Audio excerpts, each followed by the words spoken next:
नमस्कार, मैं डॉक्टर उमेश कुमार, चिकित्सा पत्रकार।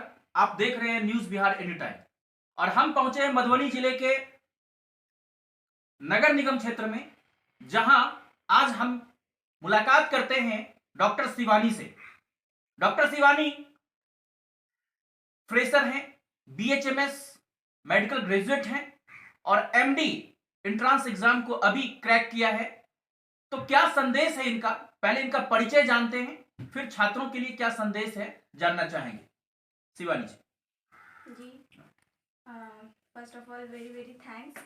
Myself Dr. Shivani Datta, and I had done my BHMS from GT Memorial Homeopathic Medical College, Patna, and I had secured All India rank 379 and category rank 123.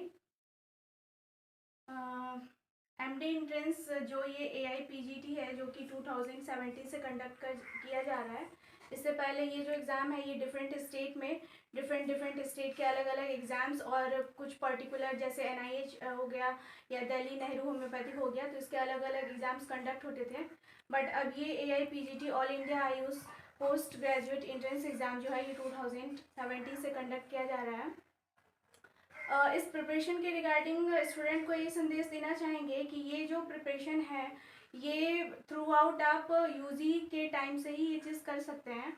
और सबसे पहली चीज़ ये है कि जो भी आप फर्स्ट टू फाइनल ईयर जितने भी सब्जेक्ट एंड जितने भी अपने टॉपिक्स को पढ़ रहा है, उसको यूजी टाइम से ही बहुत अच्छे तरीके से आप पढ़ते जाइए, तो आपके सारे कंसेप्ट क्लियर होते जाएंगे, जो कि आपको एंट्रेंस एग्ज़ाम में बहुत ही ज़्यादा हेल्प करेगा। और कुछ एक पॉइंट्स ये मैं बताना चाहूँगी, जैसे कि कुछ MCQs बुक होते हैं जो कि जितने भी मेडिकल स्टूडेंट हैं वो इस चीज़ को फॉलो करते हैं। तो सबसे पहली चीज़ ये उनको समझना है कि जब फर्स्ट टू फाइनल ईयर के सारे सब्जेक्ट्स मैंने उसको कंप्लीट कर लिया है, तो उसके बाद अब आप MCQ बुक की तरफ आएँ। और जो भी आप बिगनिंग करना चाहते हैं इस प्रिपरेशन को, तो सबसे पहले आप PYQ से स्टार्ट कीजिए। PYQ से स्टार्ट करने से ये होता है कि आपको पहले पता होना चाहिए कि ये एग्ज़ाम डिमांड क्या कर रही है, क्योंकि जितने भी एग्ज़ाम्स होते हैं उनकी डिमांड्स बिल्कुल अलग होते हैं और ये एग्ज़ाम बिल्कुल बेसिक्स बेस्ड है। इसमें आपकी बेसिक क्या जानकारी है, इस चीज़ को वो लेना चाहेंगे कि आपने उस टॉपिक को कितने अच्छे से पढ़ा है या उसके बारे में आपको कितनी जानकारी है। तो इस चीज़ के रिगार्डिंग जो भी MCQs बुक हैं और PYQ जितने भी प्रीवियस ईयर के क्वेश्चंस हैं, उनको आप सबसे पहले देखिए। देखने के बाद आपको ये एनालाइज करना है कि कौन से ऐसे टॉपिक्स हैं, कितने टॉपिक्स हैं जिसमें किस तरीके से क्वेश्चंस पूछे जा रहे हैं।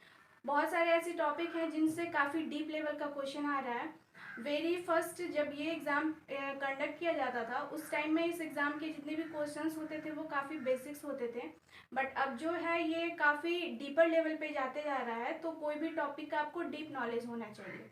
क्वेश्चंस के पैटर्न काफ़ी चेंज हो गए हैं 2020 ऑनवर्ड्स, तो आपको ये चीज़ भी बहुत अच्छे से आपको पता होना चाहिए कि जो किसी भी टॉपिक का जब तक डीप नॉलेज नहीं होगा, तो आप किसी भी स्टेटमेंट्स टाइप के क्वेश्चन या जितने भी असर्शन रीजन टाइप के क्वेश्चन है, उसको आप सॉल्व नहीं कर सकते, उसको क्रैक नहीं कर सकते हैं। कुछ एक क्वेश्चंस होते हैं 30% मोस्ट जो डायरेक्ट क्वेश्चन होते हैं, तो उसको आप बहुत ईजिली उसको सॉल्व कर पाते हैं। लेकिन बाकी के जो क्वेश्चंस होते हैं जो स्टेटमेंट टाइप या असर्शन रीजन टाइप होते हैं, या फिर इनफैक्ट जो मैच दी फॉलोइंग अब जितने क्वेश्चंस आते हैं, उसमें आपको एटलीस्ट कम से कम 3 के तो परफेक्ट आंसर्स पता होने चाहिए। ऑनलाइन एग्जाम होने लगे हैं, MCQs बेस्ड एग्जाम होने लगे हैं, मतलब थ्योरेटिकल नॉलेज पूरा होना चाहिए इन डेप्थ, तभी स्टूडेंट क्रैक कर पाएंगे। मतलब कि आपके हिसाब से जैसे CBSE पैटर्न पर बच्चे पढ़ते हैं, उतनी मेहनत कुछ होम्योपैथी वाले बच्चों को भी अब करने की जरूरत है जी। बहुत बहुत धन्यवाद डॉक्टर शिवानी। हम ये जानना चाह रहे थे आपके फैमिली बैकग्राउंड के विषय में, अपना परिचय डिटेल से देती कि आपका नाम, आपके पिताजी, माताजी और कैसे आपकी शिक्षा दीक्षा हुई, यहाँ तक आप कैसे पहुंचे, कौन कौन से स्कूल से होते हुए, ऐसा कुछ। जी, सबसे पहले तो ये मधुबनी डिस्ट्रिक्ट, तो मैंने अपनी पढ़ाई यहाँ मॉडल ललित एकेडमी है, यहाँ से स्टार्ट किया था। एंड देन फिर वहाँ से मैं वाटसन मिडिल स्कूल में 2-3 साल वहाँ पे मैंने पढ़ाई की है। देन वहाँ से फिर मैंने 9th और 10th जो है वो शिवगंगा बालिका उच्च विद्यालय है, वहाँ से मैंने कंप्लीट किया। उसके बाद फिर महिला कॉलेज मधुबनी, वहाँ से मैंने 11th और 12th की। उसके बाद फिर मैंने BHMS जो है वो 2014 में BHMS मैंने जो है वो GD memorial homeopathic medical college से मैंने किया है। ये पहली बार आपने एग्जाम दिया और MD एंट्रेंस एग्जाम को क्रैक किया है? जी, ये मेरा फर्स्ट अटेम्प्ट था। इसमें ऐसा नहीं है, जब आप इंटर्नशिप करते हो उस टाइम भी ये अपॉर्चुनिटी स्टूडेंट्स को मिलते हैं कि आप इंटर्नशिप के साथ भी इस एग्ज़ाम को दे सकते हैं। और बहुत बहुत सारे मतलब 50% ऐसे स्टूडेंट हैं जो फर्स्ट अटेम्प्ट में ही देते हैं एग्ज़ाम को और इंटर्न के साथ ही वो क्रैक भी करते हैं with very good all India rank के साथ। बट किसी कारणवश मैं एग्ज़ाम नहीं दे पाई थी, तो मैंने इस साल 2022 में इस एग्ज़ाम को दिया है। बहुत बहुत बधाई आपको कि आपने फर्स्ट अटेम्प्ट में MD के एंट्रेंस एग्जाम को क्रैक किया है। तो MD में अब स्पेशलिटीज आप क्या लेना चाहेंगे, किस तरह का इंटरेस्ट है आपका? ये आप रहने दीजिए, आप बोलिए, इसको छोड़िए, बोलिए। मेनली क्या है कि मुझे जो है वो फर्स्ट ईयर से ही एलाइड सब्जेक्ट में काफ़ी इंटरेस्ट रहा है और मैंने first to final year allied subjects को बहुत अच्छे से पढ़े हैं।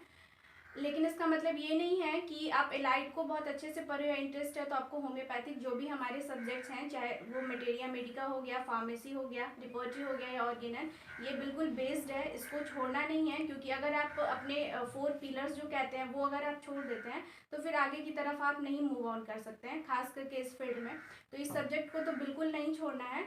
लेकिन जहाँ तक बात है एलाइड सब्जेक्ट की, तो मुझे एलाइड सब्जेक्ट पसंद है, तो मैं आगे पीडिया से पेडियाट्रिक्स से MD करना पसंद करूँगी। तो पेडियाट्रिक्स जैसा कि लोगों को समझ में आता है, ये बच्चा के रोग से संबंधित है, बाल रोग विशेषज्ञ आप बनना चाहती हैं भविष्य में। लोगों की समझ में, समाज में ये है कि बाल रोग विशेषज्ञ पेडियाट्रिक्स तो एलोपैथी में, मॉडर्न मेडिकल साइंस में बेहतर डॉक्टर हो रहे हैं, लेकिन होम्योपैथी के क्षेत्र में भी पेडियाट्रिक्स की संभावना बढ़ेगी। इस विषय में आपने कैसे सेलेक्ट किया और क्या क्या लगता है आपको कि भविष्य में पेडियाट्रिक्स का कैसा स्कोप होगा? क्या संदेश देना चाहेंगे समाज के लोगों को? सबसे पहले तो ये मैं बोलना चाहूँगी कि स्पेशलाइजेशन, ये जो MD है ये एक स्पेशलाइजेशन है, क्योंकि इसमें 3 साल हम लोग जो हैं वो बस उसी चीज़ के बारे में कम्प्लीटली और बहुत ही गहन अध्ययन करते हैं, उस चीज़ से डीप लेवल में जाते हैं। तो जैसे कि आपने पीडियाट्रिक्स के बारे में बोला, पीडिया सब्जेक्ट से, तो जो मॉडर्न साइंस है हमारी वो तो बहुत ही अच्छा है, जितने भी हमारे चाइल्ड स्पेशलिस्ट बहुत ही अच्छा देते हैं। बट होम्योपैथी के क्षेत्र में मैं ये बताना चाहूँगी, जैसे कि होम्योपैथिक में क्या है कि एक लोगों के अंदर एक बहुत ही गलत या कह सकते हैं बहुत ही र्यूमर टाइप का एक आ चुका है कि नहीं होम्योपैथी है तो मुझे नहीं बच्चों का इलाज होम्योपैथी में कराना है, एज ज़्यादा अगर है किसी का तो फिर वो मॉडर्न की तरफ भागते हैं। तो ऐसा बिल्कुल भी नहीं है, चाहे एज जो भी हो उससे फ़र्क नहीं पड़ता है। बट हमारी जो मेडिसिन है होम्योपैथिक मेडिसिन, ये हर एक एज ग्रुप के लिए है, क्योंकि हम लोग जितने भी होम्योपैथिक मटेरिया मेडिका में जो भी मेडिसिन को पढ़ते हैं वो कहीं ना कहीं हमारे मटेरिया मेडिका प्यूरा से लिया गया है। और हमारी हिस्ट्री यही बताती है कि ये जितने भी एज ग्रुप हैं या जितने भी हमारे सेक्स है, हर के ऊपर, छोटे बच्चे हो या एल्डर एज हो, सबके ऊपर इसकी प्रूविंग हुई है। तो ये मेडिसिन काफ़ी अच्छी है। आपने ड्रग प्रूविंग की बात की और याद दिला दी, तो पेडियाट्रिक्स के हिसाब से होम्योपैथिक मटेरिया मेडिका के 2-4 मेडिसिन जो बहुत कारगर हैं किसी सिम्टम पर, ऐसा कुछ चर्चा करेंगे हमारे श्रोताओं को, दर्शकों को बताने के ख्याल से? चाइल्ड की अगर बात करें तो बहुत ही कॉमन है, जो एक नॉर्मल बहुत सारे लोगों को मालूम भी होती है, जैसे कि एक सीना हो गया, कैमोमिला हो गया, कुछ एक मेडिसिन है जो बहुत ही कारगर है बच्चे में। बच्चे के केस में स्पेशली क्या होता है कि जब कोई भी एल्डर एज या कोई भी एज ग्रुप के पेशेंट होते हैं नॉर्मली, तो क्या होता है जो जब वो आपके पास आते हैं ट्रीटमेंट के लिए, तो आपका ट्रू पिक्चर वहाँ नहीं मिलता है, क्योंकि कहीं ना कहीं वो जो है वो आपको हर एक चीज़ सही नहीं बताएंगे, कुछ गलत बताएंगे, फिर आपको मैनिपुलेट करना होगा, देन उनसे आपको पता करना होगा कि वो उनका ट्रू पिक्चर निकल के आए, क्योंकि आपको एक पोर्ट्रेट तैयार करना है। अगर आप पोर्ट्रेट नहीं तैयार करते हैं तो आप एक अच्छे से ट्रीटमेंट, होम्योपैथिक ट्रीटमेंट तो बिल्कुल नहीं कर सकते हैं। लेकिन चाइल्ड के केस में क्या होता है कि जो ट्रू पिक्चर होता है किसी भी बच्चे का, वो बहुत ही ईजिली तरीके से दे देता है। जैसे कि किसी बच्चे की है कि वो काफ़ी रो रहा है, विनिंग बहुत ज़्यादा रो रहा है, अब उसकी कैरेक्टर क्या है कि उसको आप कितना भी कुछ कीजिए वो शांत नहीं हो रहा है, और जैसे ही उसे आप कैरी करते हैं वो बिल्कुल शांत हो जा रहा है, जैसे कि हम लोग कैमोमिला में इस चीज़ को पढ़ते हैं। तो ये बिल्कुल ट्रू पिक्चर जो है वो बिल्कुल बच्चों में देखने को मिलता है। तो इसी तरीके से वो किस तरीके से रो रहा है, बच्चों की रोने, जिस तरीके से वो रोते हैं उनके रोने के तरीके से पता चलता है कि वो किस कारण से रो रहे हैं। कोई पीड़ा उन्हें हो रही है इसलिए रो रहे हैं, उन्हें भूख लगी है इसलिए, या फिर क्यों रो रहे हैं। तो ये सब चीज़ जो है वो हमारे मटेरिया मेडिका में ये बिल्कुल ट्रू पिक्चर बच्चे देता है। तो ये काफ़ी अच्छी मेडिसिन्स भी है हमारे यहाँ। तो फाइनेस्ट सूटेस्ट एंड फिटेस्ट मेडिसिन बच्चों के लिए होम्योपैथी है, इसमें ट्रू पिक्चर मिल जाता है। तो हम समाज के लोगों से ये आह्वान करेंगे कि अधिक से अधिक अपने बच्चों का इलाज जो जानकार होम्योपैथ्स हैं, पेडियाट्रिक्स हैं, उनके साथ मिलकर के आप करें। और साथ में हम ये जानना चाहेंगे, क्योंकि आप मधुबनी से हैं, मिथिला क्षेत्र से हैं, मैथिली बढ़िया आप बोल सकती हैं, तो हम चाहें कि हमारे दर्शकों को मैथिली में कुछ संदेश दिए, मैथिली में अहाँ बाजि के किछ बताबियौ जे हिनका सबके कोना लाभ भ सकै छै और की भविष्य छै होम्योपैथ के। सबसे पहले तो जिते भी हमर श्रोता छथिन उनका और जिते पेरेंट्स वर्ग के लोग छथिन उनका सबसे पहले ई कह चाहबे जे कखनो ई बात कहि के नहीं टाल दिए कि नहीं होम्योपैथी ई तो नहीं पढ़वा छै, से ने आम मनोबल बढ़ाबियो बच्चा के, सबसे पहली बात यह है। और जे हमर फाउंडर छथिन होम्योपैथी के डॉक्टर हैनीमैन, वो केकरो ने केकरो बच्चा छलखिन लेकिन उनकर मनोबल बढ़ायल गेलै, तब ई क्षेत्र में वो काफ़ी आगू एक इन्वेंशन केलखिन, खोज केलखिन। ओइसे पहले बहुत हमर एहन स्टॉलवर्ट रहलखिन है, लेकिन आखिर डॉक्टर हैनीमैन ने किया। ताहि दुआरे कोई भी बच्चा हो या कोई भी डॉक्टर छे वो कखन की चमत्कार कऽ देत ई कोई नहीं जाने छे। और बहुत एहन मिराकल छे जे हमेशा होइत एलै है। ताहि दुआरे एहि सबसे डरे के जरूरत नहीं है। अहाँ के अंदर दृढ़ संकल्प हेबाक चाहिए। अहाँ मन से पढ़ियो, अहाँ अनुभव करियो कि तकलीफ छै, कि पीड़ा छै कोनो भी मरीज के, और ओइ के अकॉर्डिंग अगर अहाँ दऽ रहल छियै दवाई तो जरूर निश्चित रूप से अहाँ के सफलता हाथ लागत। ठीक कहलहुँ डॉक्टर शिवानी की कखन के चमत्कार कऽ देता और कोन हिसाब से कऽ देता ई बुझल नहीं जा सकैया, और दुनिया जा रहल छै ड्रगलेस रेमेडी के तरफ। तो हम ई कह चाहब जे ओ डॉक्टर सबसे बढ़िया नहीं छै जे एकटा रोगी के ढेर सार बीमारी दऽ दे, ढेर सारा जांच ओकर करावे और बहुत औषधि बहुत दवाई ओकरा दऽ दे।